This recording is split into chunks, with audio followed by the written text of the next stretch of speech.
우리가 이번 주 다음 주 요한일서를 통해서 대림절을 준비하면서 말씀을 묵상합니다. 사귐이라고 요한일서의 가장 핵심 단어로 번역되어 있는 이 단어는 성경이 원래 쓰여진 헬라어로는 코이노니아라고 하는 단어입니다. 우리나라에 굉장한 신학적인 훌륭한 명성을 가지고 있었음에도 불구하고 영국에서의 사회적인 지위를 내려놓고 1960년대에 우리나라에 오셔서 모든 젊음과 인생을 바쳐서 저 강원도, 지금은 교통이 뚫렸지만 오지 땅에, 황지라고 하는 땅에 예수원을 세우시고 평생을 사역하면서 한국 사회와 교회를 위해서 기도하셨던 분이 계십니다.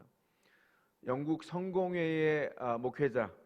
영국 성공회는 단계와 수준이 있습니다. 고교회와 로우 처치라는 게 있는데, 그래서 신부라고 부르기도 하고 목사라고 부르기도 합니다. 어쨌든 우리나라에서는 대천덕 신부라고 불렸던 개신교 성공회의 목회자 대천덕 신부님이 이렇게 제안하신 적이 있습니다.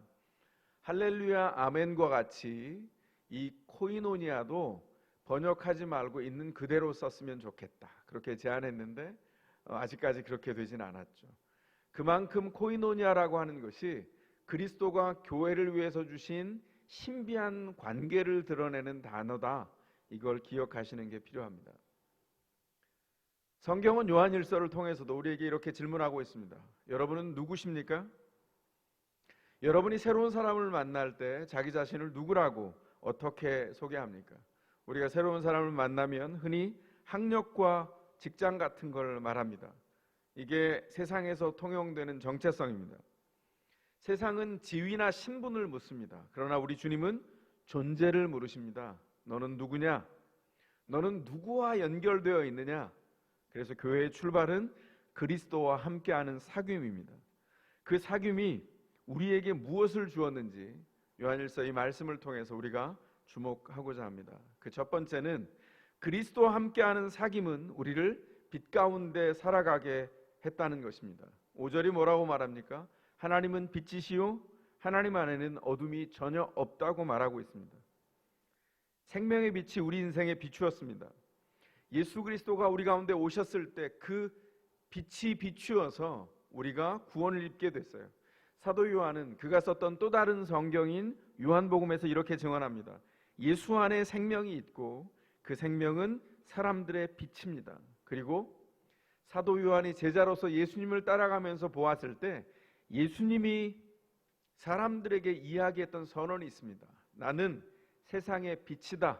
예수님이 그렇게 선언하셨어요. 예수 그리스도의 구원을 입어서 그 안으로 들어와서 그 빛 가운데 구원된 사람들은 다시는 어둠에 다니지 않는다. 우리 주님이 말씀하신 것을 사도 요한이 요한복음 8장에서 생생하게 기록해 놓고 있습니다. 참 빛 되신 예수 그리스도의 구원을 입은 사람입니다. 저와 여러분이 그 구원 가운데 초청되었습니다. 그리고 그 안에 들어가면 빛 되신 그리스도 안에 주님이 마련해 놓으신 기가 막힌 신비가 있습니다. 그 선물은 바로 그리스도와 함께하는 사귐입니다. 그런데 이 사귐에는 하나의 조건이 있어요. 뭘까요? 자기가 그 사귐 안에 들어오기 전에 누구든지 예수를 만나기 전에 그가 어둠 가운데 있었다는 것, 자기가 죄인이라고 하는 것을 인정해야 예수의 빛 가운데 나올 수 있다는 것입니다.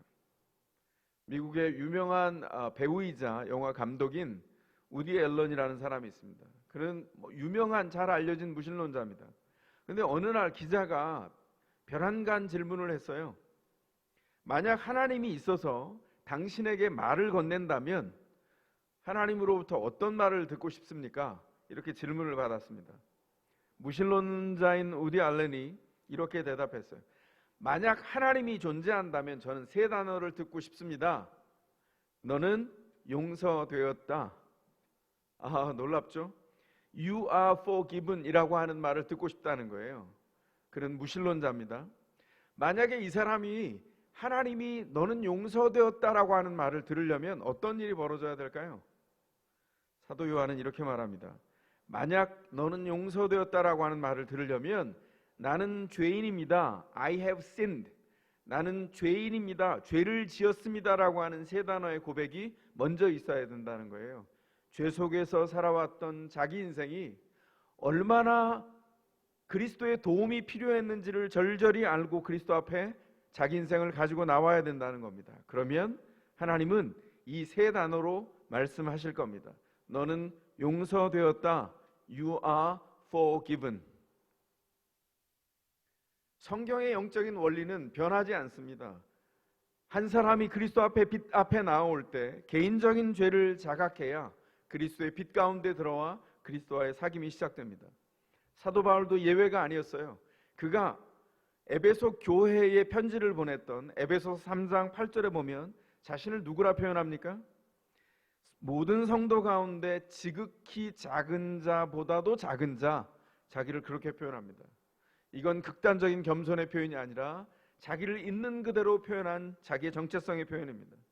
그리고 자기 목회의 제자인 디모데를 가르치면서 디모데에게 개인 편지를 보냈습니다.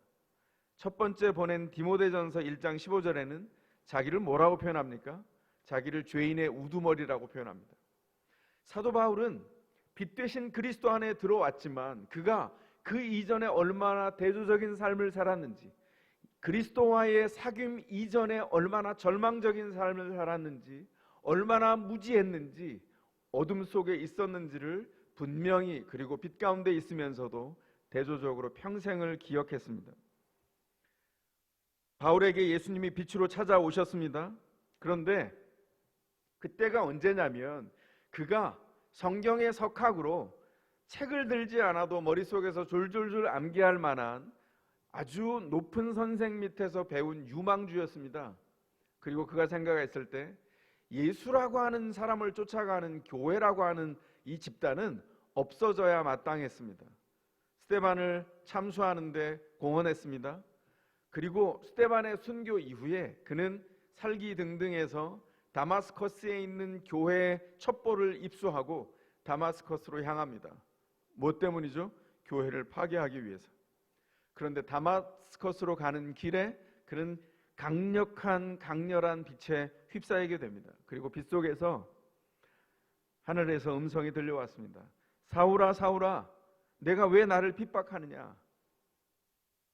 음성을 향하여 바울이 물었습니다. 누구십니까? 하늘에서 음성이 대답합니다. 나는 내가 핍박하는 예수다. 놀랍죠? 핍박은 교회가 당하고 있는데 예수께서 고통당하시고 아파하십니다. 교회가 고통을 당할 때 언제나 예수님이 함께 하신다는 겁니다. 바울이 예수님이 당신의 교회와 사귐을 가지는 이 코이노니아가 얼마나 충격적이었는지 그 사실을 앞에 두고 직면해서 그는 한동안 눈이 멀었습니다. 왜 눈이 멀었죠? 그동안 눈 떠서 보았다고 했던 성경의 내용이, 자기가 알고 있던 내용이, 이해했던 내용이 성경이 본래 의도하던 내용과 전혀 달랐고, 이전에 눈 떠 보았던 모든 것이 눈이 먼 것과 다름이 없었다라고 하는 것을 알게 되었어요. 그는 은혜로 눈이 멀었습니다.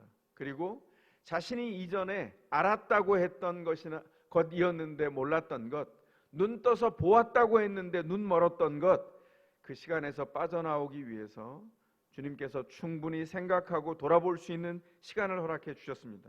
그리고 그 시간이 지난 다음에 그리스도를 만나서 진리 안에서 그는 눈이 떠졌습니다. 그 이후에 빛의 길을 걸어갑니다.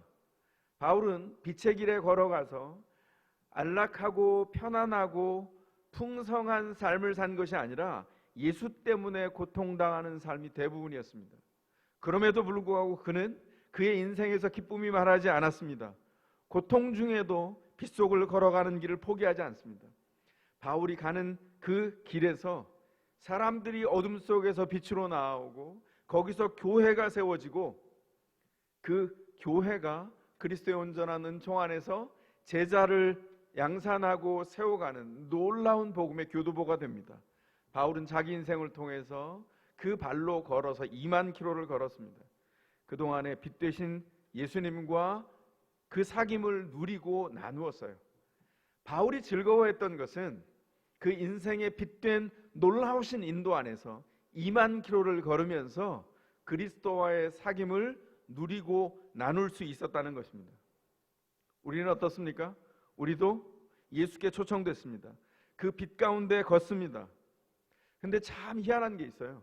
빛 가운데 걸어가면서 예수 안에서 그 사귐이 점점 시간이 지날수록 깊어질수록 영적으로 성숙해 갈수록 이상하게 죄에 대한 민감도가 더 높아집니다.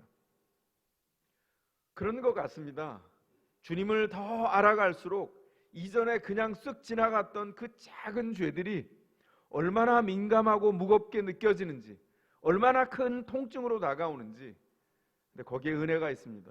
그 통증으로 죄를 직면하고 아파할 때 예수 그리스도의 피가 우리의 모든 죄를 깨끗게 해주셨다는 것을 절박하게 느끼며 아멘하게 됩니다. 그 은혜가 우리 인생을 어떻게 만들죠? 그 이전에 몸을 끌고 겨우겨우 살아왔던 우리 인생을 내가 살아있다 느끼고 탄복하도록 우리의 인생을 바꿔주시고 그렇게 빛된 초청 가운데 다시 걸어가게 하신다는 거죠. 참 역설이 아닐 수 없습니다. 죄에 대한 약함과 민감함 때문에 나는 죄인입니다 이렇게 고백할 때 우리는 비로소 좌절에서 벗어납니다. 빛 대신 주님의 임재를, 그 사귐을 더더욱 갈망하면서 주께 허락한 그 길을 걸어가게 된다는 것이죠. 두 번째로, 그리스도와 함께하는 사귐은 사람들과 진짜 사귐으로 들어갈 수 있도록 우리를 초청하고 안내합니다. 빛은 어둠을 몰아냅니다. 빛이 쏘이면 어둠은 한꺼번에 순식간에 물러나게 되어 있습니다. 그래서 신자는 예수 그리스도를 통해서 죄를 용서받고 그 죄 용서의 사함 가운데 기쁨을 얻어서 그 열린 빛의 자리로 나와서 빛된 길을 걸어가면서 이제는 예수께서 허락하신 곁에 있는 또 다른 사람과 사귐을 시작합니다. 그런데 이 사귐 안에 예수 그리스도의 목소리가 들어 있습니다. 주님의 약속이 여기 있기 때문입니다. 헨리 나우엔이라고 하는 사람이 있습니다. 두란노 서원에서 한참 동안 번역해서 교회의 많은 성도들이 그의 책을 읽었고 기독교 계통의 베스트셀러였습니다. 그는 탁월한 영성가였고 베스트셀러 작가였고 하버드 대학의 교수로 명성을 떨친 사람입니다. 그런데 그가 말년에 신경쇠약에 걸리고 말았습니다. 그리고는 장 바니에라고 하는 사람을 통해서 안내를 받아 지적인 장애인 공동체인 라르시를 방문하게 됩니다. 이 인연은 그 이후에 그의 말년 10년을 결정해서 말년에 하나님 앞에 부름 받으실 때까지 그 라르시에서 헨리 나우엔은 생활하게 됩니다. 그가 라르시 지적장애인 공동체를 향해 가려고 할 때 사랑하는 사람들이 주변에서 충고했습니다. 아니, 하버드 대학의 교수인 당신 같은 석학이 장애우 공동체 라르시에 간다고요? 말이 됩니까? 당신이 아무리 도와주려고 해도 사람들이 말을 알아듣지 못할 텐데 도대체 거기 왜 갑니까? 그렇게 얘기했다는 것이죠. 헨리 나우엔이 대답했습니다. 주님이 응답을 주셨습니다. 제가 기도하는데 주님이 이렇게 말씀하셨어요. 너는 네가 그들을 돕기 위해서 거기 가는 게 아니다. 너를 위해서 그곳을 향하여 가라. 그 말씀을 듣고 순종해서 가려고 합니다. 그리고 헨리 나우엔은 일기에 이렇게 적었습니다. 그곳에서 내가 만난 장애우들은 나의 경력과 하는 일을 묻지 않았다. 그들이 나를 좋아하거나 싫어하는 것이 그때까지 내가 쌓아온 성취와 아무 상관이 없었다. 지적 장애를 가진 이들이 헨리 나우엔이 라르시에 왔을 때 이렇게 물었습니다. 누구야? 참 본질적인 존재를 묻는 질문이죠. 하버드 대학 교수입니다. 하버드가 뭐야? 대화하는 동안에 헨리 나우엔이 파악하게 됐어요. 여기 있는 사람들은 내가 쓴 책을 한 사람도 읽은 사람이 없고 읽을 수도 없구나. 그러므로 누구도 내 글에 감동받을 수 없구나. 내가 밖에서는, 사회에서는 나는 설명이 필요 없는 사람인데 여긴 소용이 없구나. 헨리 나우엔은 20년 동안 그 유명한 노틀람 대학, 예일 대학, 하버드 대학에서 가르쳤던 석학이었습니다. 유명한 명성을 떨친 교수였어요. 그러나 그게 이 지적 장애우들에게 아무런 중요한 것이 아니었어요. 근데 그럼에도 불구하고 습관 때문에 헨리 나우엔이 대답했습니다. 말씀드렸죠? 저는 하버드 대학의 교수였고 사람들이 대학에 공부를 하러 와요. 그랬더니 장애우들이 또 물었습니다. 사람들이 왜 공부를 하고 싶어 해? 나우에는 사회에서 통하는 소통이 불가능하다는 것을 알았어요. 사회에선 뭘로 소통하죠? 지위와 학벌과 경력과 재산이 그 사람을 설명해 줍니다. 그러나 장애우들은 본질적인 질문을 했습니다. 헨리 오웬이 장애우들과 대화를 마치고 저녁에 자기 숙소로 돌아와서 일기에 이렇게 적었습니다. 장애우들에게 나를 설명하기가 어려웠다. 내가 얼마나 대단한 사람인지, 내 친구들이 얼마나 높은 사회적 지위를 가진 교수, 석학, 기업인, 정치인인지, 내가 또 얼마나 대단한 그들의 멘토인지 설명할 수 없었다. 그런데 어쩌면 나의 오래된 영혼의 방황이 여기에서 마무리될지 모르겠다. 그 다음에 이렇게 적었습니다. 왜냐하면 이들이 하나님이 인간을 대하는 방식과 유사한 방식으로 나를 대하고 있다. 오직 나의 이름 헨리로. 참 놀랍죠?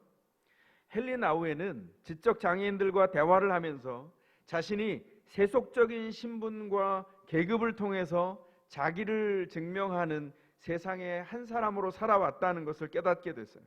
그리고 그들의 목소리를 통해서 하나님의 음성을 들었습니다. 장애우들은 존재를 물었어요. 그들의 질문 속에 하나님의 질문이 담겨 있었습니다. 하나님은 존재를 이렇게 물었습니다. 헨리야, 너는 누구냐? 너는 나와 사귐이 있니? 이 질문 앞에서 헨리 나우에는 예수 그리스도의 빛 가운데 다시 섰습니다. 죄송합니다. 알러지가 발동했네요. 구절을 통해서 우리는 성경의 소리를 듣습니다. 우리가 우리 죄를 자백하면 하나님은 신실하시고 의로운 분이셔서 우리 죄를 용서하시고 모든 불의에서 우리를 깨끗하게 해 주실 것입니다. 예수의 복음은 능력이 있고 그 약속은 신실하고 의롭습니다.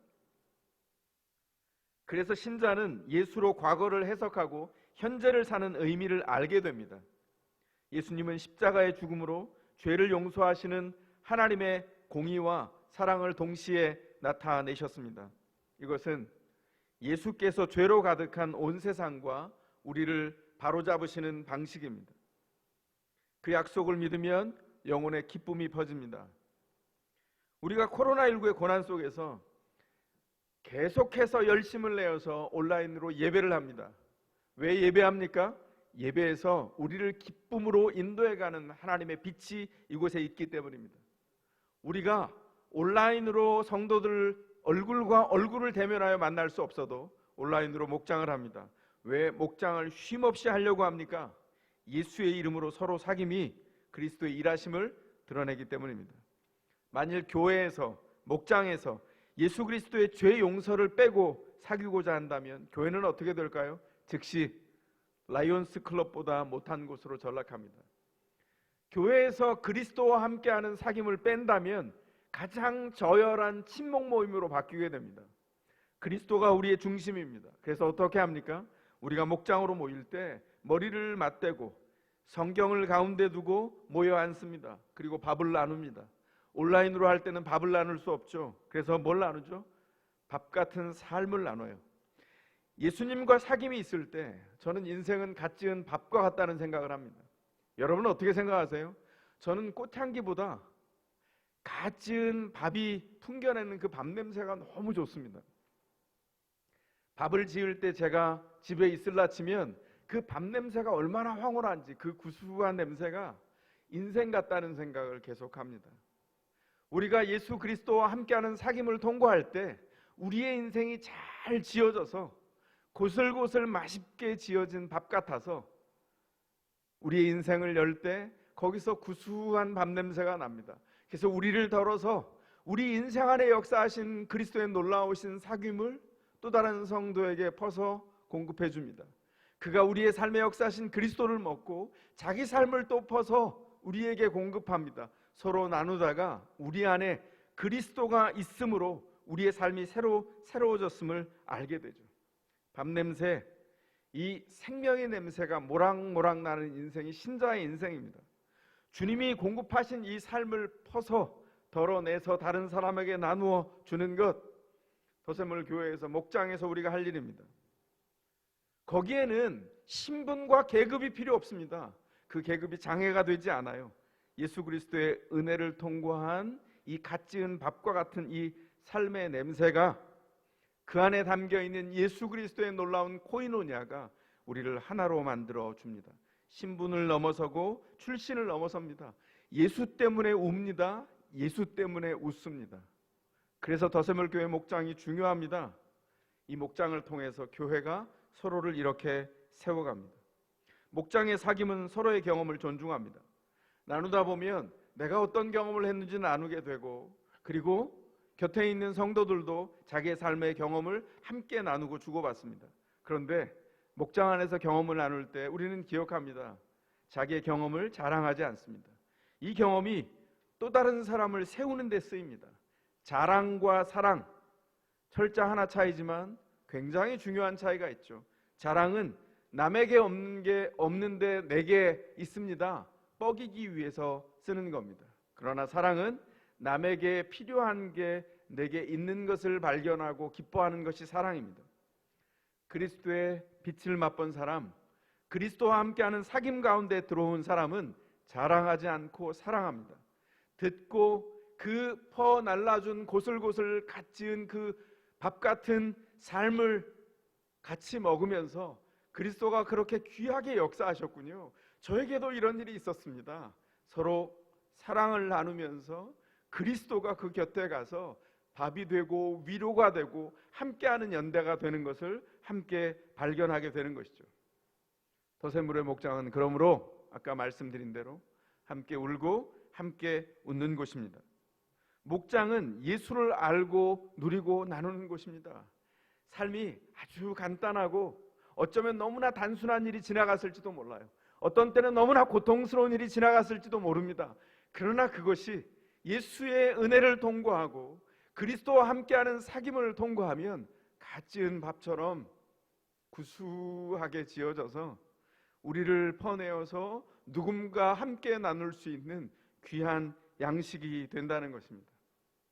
그래서 돌아보면 우리는 무엇 때문에 살죠? 그리스도와 함께하는 사귐 때문에 삽니다. 그래서 우리가 어느 순간 깨닫게 되죠. 이 좋은 일을 우리만 먹고 나누지 말고 누군가를 초청해서 이 밥이 충분한데, 그리스도가 인생을 만들어 주시는 게 충분한데 누군가를 초청해서 함께 했으면 좋겠다. 참 요즘 코로나 때문에 어렵습니다. 계속해서 어렵습니다. 그러나 굴하지 않고 주님을 초점 삼습니다. 어려울수록 주님과 더 가까이 나아가며 사귀어야 합니다. 주님께서 우리를 그렇게 초청합니다. 어떻게 할까요? 우리 인생을 잘 지어서 나눕시다. 누리고 우리가 누렸던 이 기쁨을 누군가도 누릴 수 있도록 나눠야 합니다. 그렇게 같이 살라고 더세물 교회로 여러분 한 사람 한 사람을 부르셨습니다. 이 사명을 이루라고 더세물 교회를 세우셨어요.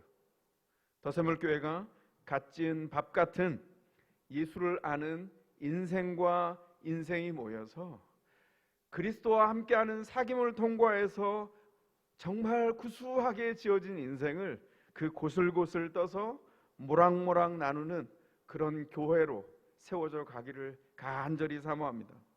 우리 함께 이 일을 위해서 초점 삼고 기도했으면 좋겠습니다.